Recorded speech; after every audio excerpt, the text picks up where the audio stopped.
श्री शिवाय नमस्तु भयम। हर हर महादेव। कैसे हैं आप सब? देखिए, आज का यह वीडियो बहुत ही खास होने वाला है। आप सभी लोग जानते हैं कि 31 मई 2024 यानी कि ज्येष्ठ शुक्रवार के दिन अष्टमी आ रहा है। दोस्तों, इसी दिन किया जाने वाला पंडित जी द्वारा बताया गया 11 चावल वाला उपाय आप लोगों को जरूर करना चाहिए, क्योंकि दोस्तों यह एक ऐसा उपाय है जो कि इस उपाय को करने के बाद दोस्तों आपको पूरे कोई और उपाय को करने की जरूरत नहीं है, क्योंकि सबसे बड़ा और सबसे नया यह उपाय पंडित जी ने अपनी अभी की सीहोर की कथा में ही बताया है। मैं जिस उपाय को आज हम आपको बहुत अच्छे से समझाने वाले हैं, इस वीडियो को देखने के बाद इस उपाय को समझने के लिए आपको कोई और वीडियो को देखने की जरूरत नहीं पड़ेगी। तो चलिए दोस्तों, उपाय को शुरू करते हैं। देखिए, यह ज्येष्ठ शुक्रवार दिन इतना खास होता है, इतना महत्वपूर्ण होता है। देखा है कभी कभी बड़े बड़े पूजा पाठ अनुष्ठान से जो मनोकामना पूर्ण नहीं होते। 31 मई 2024 यानी कि ज्येष्ठ शुक्रवार अष्टमी के दिन, ज्येष्ठ अष्टमी एक छोटे से उपाय करने से ही आपकी मनोकामना पूर्ण हो जाती है। और बहुत सारे लोगों ने इस उपाय को किया भी है और उनको इस उपाय को करने का फल भी जरूर मिला। अगर आप लोग भी इस उपाय को 31 मई 2024 यानी कि ज्येष्ठ शुक्रवार अष्टमी के दिन करना चाहते हैं, तो आप इस उपाय को पहले अच्छे से समझ लेना, सुन लेना, उसके बाद करना ना। आपको इस उपाय का फल जरूर मिलेगा। और इस उपाय को कर लेने से आपके घर में चाहे किसी भी प्रकार की दुख और समस्या क्यों ना चल रही हो, आपको उसका कारण भी नहीं पता है कि भाई यह समस्या किस कारण से चल रही है। उसका कुछ भी कारण हो सकता है, जैसे पितृदोष हो सकता है या किसी भी तरह का मंगल दोष भी हो सकता है, और भी बहुत तरह के दोष होते हैं, कुछ भी हो सकता है। पर आपको इस उपाय को करने के लिए अपने दोष को पता लगाने की भी जरूरत नहीं है। 31 मई 2024 यानी कि शुक्रवार अष्टमी के दिन इस 11 चावल वाला उपाय को आप लोगों को कर लेना है। यह एक ऐसा उपाय है जिस उपाय को अगर किसी विशेष दिन पर किया जाए तो भाई उस विशेष दिन का जो है वह तो हमें मिलता ही मिलता है। पर हमने उस दिन पर इस 11 चावल वाला उपाय को किया है तो हमें उससे भी बड़ा फल मिलता है, और फल बहुत जल्दी मिलता है, क्योंकि आप इस उपाय को बहुत ही बड़े और विशेष दिन पर कर रहे हो। क्योंकि 31 मई 2024 यानी कि शुक्रवार अष्टमी के दिन अष्टमी बहुत ही ज्यादा बड़ा होता है। इसीलिए दोस्तों, आज की इस वीडियो में हम आप लोगों को 11 चावल वाला उपाय समझाएंगे, जिस उपाय को करने से अगर आपकी किसी भी प्रकार की मनोकामना है, किसी भी प्रकार की दहक और परेशानी है, सबसे ज्यादा समस्याएं आपके जीवन में ही हैं। अगर आपको धन प्राप्ति नहीं हो पा रहा है, रुपए पैसे की आपके घर में लगातार दिक्कत परेशानियां चलती चली आ रही हैं, आपका व्यापार, आपकी नौकरी अगर अच्छे ऐसे नहीं चल रहे हैं जिसकी वजह से घर में लगातार आर्थिक समस्याएं बनी रहती हैं, घर का कोई ना कोई सदस्य अगर बीमार रहता है, आपस में एक दूसरे से लड़ाई झगड़ा होता रहता है, किसी की अगर बनती नहीं है, तो पूज्य गुरु जी ने कहा है कि जब आपके जीवन में ऐसी परिस्थितियां आ जाएं कि आप एक एक रुपए खर्च करने से पहले कई बार सोचने लगे हो, आपको धन प्राप्ति अगर नहीं हो पा रहा हो, तो आपको सिर्फ और सिर्फ 11 चावल वाला उपाय ज्येष्ठ शुक्रवार अष्टमी दिन से शिवलिंग के सामने एक ऐसा विशेष उपाय करना है जो आपकी इन सारी समस्याओं को सिर्फ 7 दिन के अंदर ही समाप्त कर देगा। तो चलिए जानते हैं इन विशेष उपायों के बारे में। लेकिन उससे पहले जो भी मेरे भाई मेरी प्यारी बहनें आज चैनल पर पहली बार आए हैं या मेरी आवाज आज पहली बार सुन रहे हैं, अगर आप भी महादेव के सच्चे भक्त हैं तो वीडियो को लाइक और चैनल को सब्सक्राइब जरूर कर लें दोस्तों। अब उसके बाद में दोस्तों, यह वाला जो उपाय है यह किसको करना है, तो देखो, घर का जो बड़ा और मुख्य सदस्य होगा उसी व्यक्ति को यह वाला उपाय करना है। देखिए, इस वीडियो में हम लोग पूज्य गुरु जी द्वारा बताए गए कुछ बहुत ही खास उपायों के बारे में जानेंगे।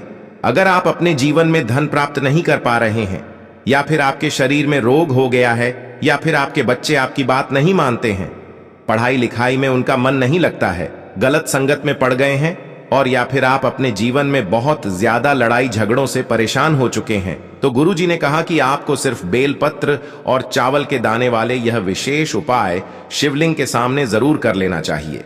तो चलिए जानते हैं पूज्य ऋषि द्वारा बताए गए सबसे पहले उपाय के बारे में। देखिए, इस उपाय के लिए आपको एक चावल का दाना ले लेना है।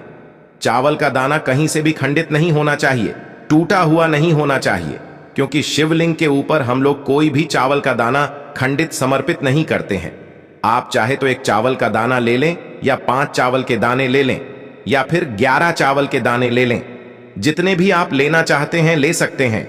इसी के साथ आपको लेना है 1 लोटा जल। तांबे के पात्र में आपको अपने किचन से 1 लोटा जल ले लेना है, और सबसे आखिर में आपको ले लेना है 1 बेलपत्र। देखिए, पूज्य गुरु जी ने कहा कि इस उपाय को अगर हम लोग शुक्रवार के दिन करें, या फिर सोमवार के दिन करें, या फिर प्रदोष के दिन करें, या फिर अष्टमी के दिन करें, या फिर एकादशी के दिन करें, या फिर मासिक शिवरात्रि के दिन करें, तो यह हमारे लिए बहुत ही विशेष होता है और हमारी समस्त मनोकामनाएं महादेव की कृपा से बहुत ही जल्द परिपूर्ण होती हैं। अब देखिए, आपने जो 3 सामग्री ली है, इनको लेकर आप शिवालय पहुंच जाएंगे। इस उपाय को आप सुबह करना चाहे तो सुबह कर लें, और शाम को करना चाहे तो शाम को कर लें। पूरे दिन में किसी भी समय कर सकते हैं।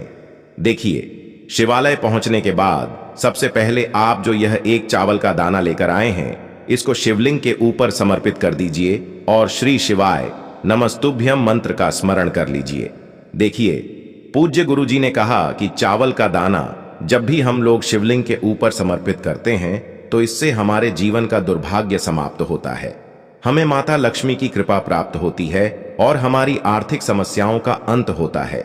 इसलिए आपको यह 1 चावल का दाना समर्पित कर देना है। इसके बाद आप जो 1 बेलपत्र लेकर आए हैं, उस बेलपत्र को आप अपनी हथेली में रखिएगा। देखिए, अगर आपके पास बेलपत्र नहीं है तो आप शिवलिंग के ऊपर चढ़ी हुई बेलपत्र को उठाकर जल से शुद्ध करके आप उसका भी इस्तेमाल कर सकते हैं। पूज्य गुरु जी यह बात अपनी शिव महापुराण की कथा में कई बार बता चुके हैं कि शिवलिंग के ऊपर अगर बेलपत्र चढ़ी है, या फिर शमी पत्र चढ़ा है, या फिर धतूरा चढ़ा है, तो उसको उठाकर जल से शुद्ध करके हम लोग उसका दोबारा इस्तेमाल कर सकते हैं। तो आपको ये 1 बेलपत्र ले लेनी है, अपनी हथेली में रखना है, और आपकी जो भी मनोकामना हो, अगर धन प्राप्ति से संबंधित मनोकामना है, या फिर व्यापार के लिए मनोकामना है, या फिर नौकरी के लिए मनोकामना है, तो पूज्य गुरु जी ने कहा कि आपको चंद्रमौली महादेव से प्रार्थना कर लेनी है। किन से प्रार्थना कर लेनी है? चंद्रमौली महादेव से प्रार्थना कर लेनी है, और फिर यह 1 बेलपत्र आपको शिवलिंग के ऊपर समर्पित कर देना है। बेलपत्र की चिकनी साइड का हिस्सा शिवलिंग में टच करेगा और बेलपत्र की डंडी जलाधारी की तरफ रहेगी। इसके बाद आप जो 1 लोटा जल लेकर आए हैं, उसको धीरे धीरे इसी बेलपत्र के ऊपर समर्पित करते जाइए तथा लगातार चंद्रमौली महादेव के नाम का स्मरण करते जाइए। पूज्य गुरु जी ने कहा कि जल आपको इतने धीरे समर्पित करना है कि जल समर्पित करते करते आप कम से कम 11 बार चंद्रमौली महादेव के नाम का स्मरण जरूर कर लें। फिर इसके बाद वहीं शिवलिंग के सामने थोड़ी देर बैठकर 11 बार या 21 बार या 51 बार या फिर 108 बार श्री शिवाय नमस्तुभ्यम मंत्र का स्मरण करते हुए आपको वापस अपने घर आ जाना है। गुरु जी ने कहा कि अगर आप अपने जीवन में धन को लेकर बहुत ज्यादा परेशान रहते हैं, बहुत ज्यादा चिंतित रहते हैं, तो सिर्फ 1 बार यह उपाय करने के बाद ही कुछ ही हफ्तों के अंदर महादेव की कृपा से आपको धन प्राप्ति के नए नए रास्ते बनने प्रारंभ हो जाते हैं। तो दोस्तों, इस विशेष उपाय को आप जरूर करिएगा। अब जानते हैं पूज्य गुरुजी द्वारा बताए गए दूसरे खास उपाय के बारे में। ये उपाय आपके किसी भी कार्य को सफल बनाने के लिए है। देखिए, इस उपाय के लिए आपको 1 लोटा जल ले लेना है, तांबे के पात्र में जल ले लेना है, और इसी के साथ आपको थोड़ा सा पीला चंदन ले लेना है।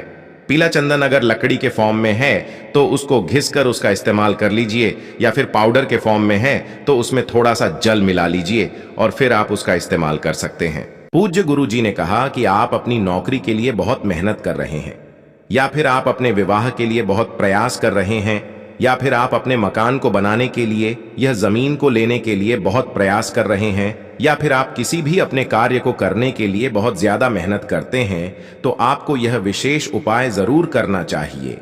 आप जिस भी कार्य को करने के लिए अपने घर से निकलते हैं, या फिर किसी भी कार्य में आप कई महीनों से या सालों से प्रयास कर रहे हैं, वह कार्य आपका परिपूर्ण नहीं हो पा रहा है, तो गुरु जी ने कहा कि यह उपाय करने के बाद आपके सारे कार्य सफल होना प्रारंभ हो जाएंगे। देखिए, अब ये सिर्फ 2 सामग्री लेकर आपको शिवालय पहुंच जाना है। आपको एक कार्य करना है। आप ये जो चंदन लेकर आए हैं, पीला चंदन, इसको आप इसी एक लोटे जल में मिला लीजिए। एक लोटे जल में मिलाकर फिर आपको ये एक लोटा जल धीरे धीरे शिवलिंग के ऊपर समर्पित करते जाना है तथा लगातार तुम रुका जी के नाम का स्मरण करते जाना है। किनका नाम का स्मरण करना है? तुमका जी का पूज्य। गुरु जी ने कहा कि तुमका जी हमेशा महादेव की भक्ति में लीन रहते हैं। महादेव के नाम में, महादेव के भक्ति में सदैव लीन रहते हैं। और तुम रुक्का जी के नाम से अगर आप इस उपाय को करते हैं और आप अपने जिस भी कार्य को करने के लिए जा रहे हैं उस कार्य को सफल बनाने के लिए प्रार्थना करते हैं, तो गुरु जी ने कहा कि हम आपको व्यासपीठ से यकीन दिलाते हैं कि आपका वो कार्य जरूर सफल होगा। देखिए, इस उपाय को आप सिर्फ शुक्रवार के दिन कर सकते हैं। अब जानते हैं पूज्य गुरु जी द्वारा बताए गए तीसरे खास उपाय के बारे में। यह उपाय आपके बच्चों के लिए है। देखिए, इस उपाय के लिए आपको एक कमल गट्टा ले लेना है और साथ ही साथ एक लोटा जल ले लेना है। कमल गट्टा आपको किसी भी पूजन सामग्री वाली दुकान में या किसी भी जनरल स्टोर वाली दुकान में बहुत ही आसानी से मिल जाएगा। 5 या 10 के आप 2-4 कमल गट्टे ले सकते हैं, लेकिन आपको सिर्फ एक कमल गट्टी की जरूरत पड़ेगी। अब सिर्फ ये एक कमल गट्टा और एक लोटा जल लेकर आपको शिवालय पहुंच जाना है। देखिए, जिनके बच्चे उनकी बात कहना नहीं मानते हैं, बच्चे बिगड़ गए हैं, पढ़ाई लिखाई में उनका मन नहीं लगता है, दिन भर मोबाइल चलाते रहते हैं, गलत संगत में पड़ गए हैं, तो पूज्य गुरु जी ने कहा कि ऐसे लोगों को यह विशेष उपाय करना ना चाहिए। अब आप ये जो एक कमल गट्टा लेकर आए हैं, इसको आप इसी एक लोटे जल में डाल लीजिए। फिर आप इस एक लोटे जल के मिश्रण को शिवलिंग के ऊपर धीरे धीरे समर्पित करते जाइए और लगातार तुम रुका जी के नाम का स्मरण करते जाइए। इसमें भी आपको तुम रुका जी के नाम का ही स्मरण करना है। पूज्य गुरु जी ने कहा कि इस उपाय को आप सुबह करना चाहे तो सुबह कर लें और शाम को करना चाहे तो शाम को कर लें। पूरे दिन में आप किसी भी समय इस सुंदर से उपाय को कर सकते हैं। अगर आप अपने बच्चों के लिए उपाय को कर रहे हैं तो तुम रुका जी से प्रार्थना कर लीजिए कि मेरा बच्चा जो गलत संगत में पड़ गया है, जो पढ़ाई लिखाई में उसका मन नहीं लगता है, उसको सुधारने की कृपा करें। आप ऐसे शिवलिंग के सामने जल समर्पित करने के बाद तुम रुका जी से प्रार्थना करते हुए फिर वापस अपने घर आ जाइए। गुरु जी ने कहा कि एक शुक्रवार के दिन किए जाने वाला यह उपाय आपके बच्चों की गलत संगत को बहुत ही जल्द छुड़वा देता है। अब जानते हैं पूज्य गुरु जी द्वारा बताए गए चौथे और सबसे आखिरी उपाय के बारे में। ये उपाय आपके जीवन में खाली धन धान्य के भंडार को भरने वाला है। इस उपाय के लिए आपको एक दीपक ले लेना है। इसमें आपको शुद्ध देसी घी का प्रयोग करना है और साथ ही साथ लंबी रुई की बत्ती का प्रयोग करना है, क्योंकि लंबी रुई की बत्ती का प्रयोग हम लोग अपने जीवन में धन धान्य की वृद्धि करने के लिए करते हैं, व्यापार में वृद्धि करने के लिए करते हैं और लगातार सफल होने के लिए करते हैं। देखिए, फिर इसी के साथ आपको ले लेने हैं थोड़े से काले तिल के दाने।